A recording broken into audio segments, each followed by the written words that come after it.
Hello student, question number 7। हम लोग थोड़ा सा क्वेश्चन नंबर 7 को फिर से एक बार चेक करते हैं, ठीक है। क्वेश्चन नंबर 7 में क्या बोल रहा है, हमको दो फंक्शन बनाना है जिसमें उसका कॉम्पोजिशन जो है वो ऑन टू हो, बट जो एफ है वो ऑन टू ना हो। सो हमें फंक्शन जो बनाना है वो क्या बनाना है, जी ऑफ एफ, है ना। सो जी ऑफ एफ बनाना है। तो देखिए, ये तो जो बुक में हिंट दिया हुआ है उससे पहले हम समझते हैं कि आखिर अगर हमको ऑन टू फंक्शन बनाना है तो हमारा रिक्वायरमेंट क्या होगा। आप पहले थोड़ा सा फंक्शन को पढ़ लीजिए। ये एफ है और ये फंक्शन आपका जी है। तो एफ एक्स कहाँ जा रहा है, एक्स प्लस वन, यानी कि अपने से एक अधिक पे जा रहा है ना, तो 1 2 पे जाएगा। यहाँ मैंने ऑलरेडी डायग्राम बना दिया। 1 2 पे जाएगा, 2 3 पे जाएगा, 3 4 पे, 4 5 पे, 5 6 पे, 6 7 पे और 7 8 पे, है ना। और जो जी एक्स है वो कहाँ जा रहा है, जस्ट ऑब्जर्व कीजिए। 2 जो है वो 1 पे जा रहा है और जो 3 है वो 2 पे जा रहा है और 1 जो है 1 पे जा रहा है। तो आप ऑब्जर्व कीजिए कि कॉम्पोजिशन में क्या हो रहा होगा। इसका अगर हम कॉम्पोजिशन लें, ये तो हो गया, मैंने डायग्राम दिखा दिया। अगर आप कॉम्पोजिशन फंक्शन लें तो क्या ऑब्जर्व कर रहे हैं, पहले इस चीज़ को देखिए आप। जो कॉम्पोजिशन फंक्शन है,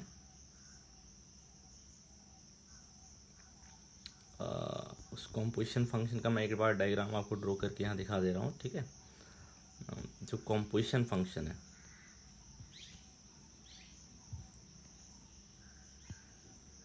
one two three four five, 1 2 3 4 5। तो 1 जो है वो 2 पे जा रहा है और 2 जो है 1 पे जा रहा है ना, यानी कि 1 1 पे जा रहा है।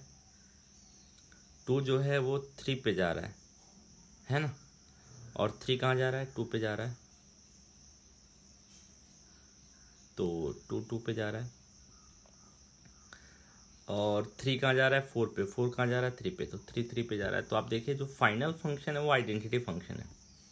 और इसमें आप ऑब्जर्व कीजिए कि क्या उसने चेंज किया है। उसको तो जी को ऑन टू बनाना है, क्योंकि आपने ऑलरेडी पढ़ा है कि जी ऑफ एफ अगर ऑन टू है तो जो बाहर वाला फंक्शन होता है जी ऑन टू होता है। इसी तरह जी ऑफ एफ 1 1 होता है तो एफ 1 1 होता है। ये आपने पढ़ा है, ये एक तरह से थ्योरम है।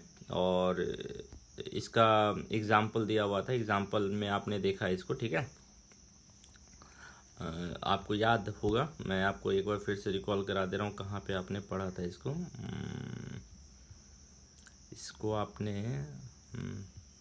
हाँ, यहाँ ये देखिए, कंपोजिशन में यहाँ पे देखिए एग्जाम्पल 20 और 21 जो था।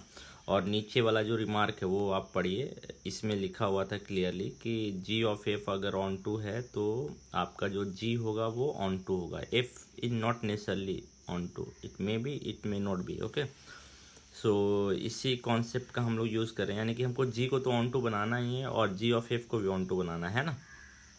लेकिन जो मेरा एफ है वो ऑन टू ना हो, इस चीज़ का हमको ध्यान रखना है। तो यहाँ पे देखिए एफ, इसने इस फंक्शन को ऐसे बनाया कि एफ ऑन टू ना हो। और जो जी है उसमें क्या किया कि जी को ऑन टू बनाना है। तो अब आप देखिए कि इसने जो बीच वाला पार्ट है, ये वाला जो ये जो है, इसके हर एक एलिमेंट को 1 2 3 से रिलेट कर दिया, है ना। और 1 तो 1 से रिलेट कर दिया, इसने अलग से डिफाइन किया 1 को, है ना। इसने देखिए अलग से डिफाइन किया और 2 को हर एक एलिमेंट से रिलेट, 2 3 4 को हर एक एलिमेंट से रिलेट कर दिया। और जो एफ ऑन टू नहीं था तो एक एलिमेंट को डोमेन का बचेगा जिसका प्री इमेज नहीं मिल रहा होगा, उसको भी उसने रिलेट कर दिया एक पर्टिकुलर एलिमेंट से, है ना। तो इसका मतलब जो बचा हुआ है और जो इमेज वाला पार्ट है, जो इमेज वाला पार्ट है, उन सब का प्री इमेज होना चाहिए। ये सारे इमेज हैं और नेक्स्ट फंक्शन के लिए ये क्या हो गया, प्री इमेज। तो इसका भी इमेज है, 1 का इसने अलग से इमेज डिफाइन कर दिया। तो इसी कॉन्सेप्ट का यूज़ हम करेंगे। ये एक फंक्शन हो गया, ठीक है। ऐसा बहुत सारा फंक्शन बना सकते हैं। मैंने आपको एक आइडिया दिया कि कैसे बनाएंगे। जैसे यहाँ पे आप देखिए, अगर मुझे एक फंक्शन बनाना है ना, तो ये आपका एफ हो गया और ये आपका जी हो जाएगा। ये एफ है और ये जी है है ना। तो मैंने देखे दूसरा फंक्शन क्या कर दिया, 1 4 पे जा रहा है, 2 5 पे जा रहा है, क्योंकि मुझे f को ऑन टू नहीं बनाना है। तो मैंने इसमें देखिए 3 का प्री इमेज नहीं रखा है, सॉरी 3 एलिमेंट ऐसे रखे हैं जिसका इमेज नहीं है, 1 2 3 आप ऑब्जर्व कीजिए, ठीक है। और बाकी सारे का इमेज मैंने बनाया है, बाकी सारे का इमेज आप देखिए 1 4 पे जा रहा है, 2 5 जा रहा है। तो ये कैसा फंक्शन होगा, अपने से 3 अधिक पे जा रहा है, यानी एफ एक्स कैसा होगा, F X is equal to X plus 3। अब जी एक्स हमको डिफाइन करना है, तो हमको तो जी को तो ऑन टू बनाना होगा। लेकिन अब यहाँ पे क्या होगा ना, कुछ ओवरलैपिंग करेंगे। देखिए हमको ये इसको पहले कंसिडर करना है कि ये जो है सारे 1 2 3 4 से रिलेटेड होना चाहिए। तो अब यानी कि 4 को मान लीजिए 1 से कर दे रहा हूँ, 5 को 2 से कर दे रहा हूँ, 6 को 3 से, 7 को 4 से, यानी कि ये कैसा है, अपने से 3 कम पे जा रहा है। तो जी एक्स में मैंने क्या किया, x minus 3 when x is greater than और इक्वल टू 4, है ना, हो गया। लेकिन अब ये जो 1 2 3 है इसका भी इमेज मिलना चाहिए, क्योंकि हमको तो जी को फंक्शन बनाना है ना। तो अब यहाँ पे ओवरलैपिंग करेगी इमेज, 1 को 1 से रिलेट कर दिया, 2 को 2 से और 3 को 3 से। तो एक दूसरा फंक्शन डिफाइन हो गया, x व्हेन x इज 1 2 3, है ना। अब आप देखिए कि आपका g ऑन टू है, f ऑन टू नहीं है, लेकिन g ऑफ f भी ऑन टू है। g ऑफ f आपका क्या होगा, 1 जो है वो 4 पे जा रहा है, 4 कहाँ जा रहा है, 1 पे, 2, तो ये देखिए आइडेंटिटी हो गया, g ऑफ f जो है वो आइडेंटिटी फंक्शन बन गया, है ना। तो इससे हो रहा है ना कि ये जो फंक्शन है एस ऑन टू है।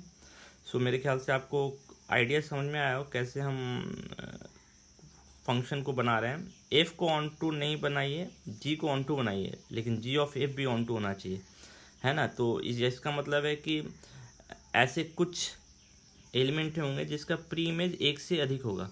देखिए इसका प्री इमेज 1 से अधिक होगा, और यही सेम जो था वो आपके एग्जाम्पल में भी था, जो हिंट दिया हुआ था।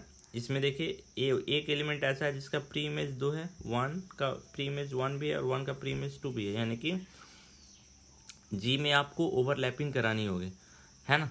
तो अब आपका होमवर्क है कि आप मुझे ऐसे 3 4 कम से कम 2 फंक्शन और बना के दिखाइए जिसमें f जो है ऑन टू नहीं है, g ऑन टू है, लेकिन g ऑफ f भी ऑन टू है ना। तो it is your homework now, you just give me 2 more example.